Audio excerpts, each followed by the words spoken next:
Hi hello friends, welcome back to our channel.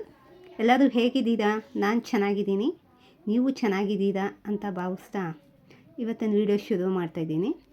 ಇವತ್ತು ಅಂತಾರಾಷ್ಟ್ರೀಯ ಮಹಿಳಾ ದಿನಾಚರಣೆ. ಎಲ್ಲ ಮಹಿಳೆಯರಿಗೂ ಹ್ಯಾಪಿ ವುಮೆನ್ಸ್ ಡೇ. ಇವತ್ತು ಮಹಿಳೆಯರ ಬಗ್ಗೆ ಒಂದೆರಡು ಸಾಲುಗಳನ್ನ ಹೇಳೋದಕ್ಕೆ ಇಷ್ಟಪಡ್ತೀನಿ.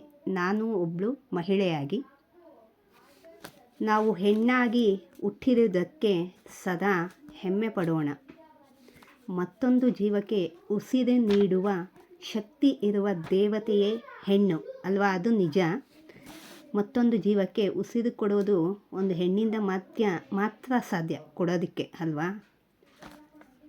ಅಮ್ಮ, ಸೋದರಿ, ಮಡದಿ, ಪುತ್ರಿ, ಸೊಸೆ, ಅತ್ತಿಗೆ, ಶಿಕ್ಷಕಿ, ಹೀಗೆ ಪ್ರತಿಯೊಂದು ಪಾತ್ರಗಳನ್ನು ನಿಭಾಯಿಸುತ್ತಾಳೆ ಹೆಣ್ಣು. ಹೆಣ್ಣು ಇಲ್ಲದೆ ಈ ಜಗತ್ತನ್ನು ಊಹಿಸುವುದಕ್ಕೆ ಸಾಧ್ಯವಿಲ್ಲ.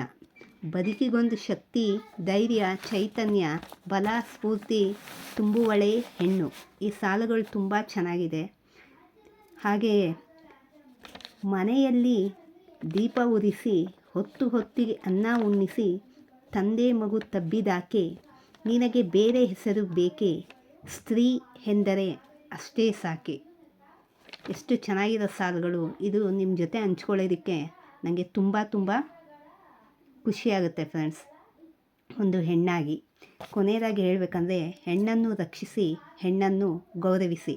ಹೆಣ್ಮಕ್ಳು ಅಂತ ಈಗಿನ ಕಾಲದಲ್ಲಿ ಎಷ್ಟೋ ಜನ ಹೆಣ್ಣೇ ಬೇಡ ಅಂತ ಹೆಣ್ಮಕ್ಳನ್ನ ಒಂಥರ ಕೀಳಾಗಿ ನೋಡ್ತಾರೆ. ಅದನ್ನು ದಯವಿಟ್ಟು ಮಾಡಬೇಡಿ. ಹೆಣ್ಮಕ್ಳನ್ನು ಎಲ್ಲರೂ ಗೌರವದಿಂದ ನೋಡಿ. ಹೆಣ್ಮಗು ಇರಲೇಬೇಕು. ಮನೆಗೊಂದು ದೀಪ ಥರ ಹೆಣ್ಮಗು ಇದ್ದರೆ.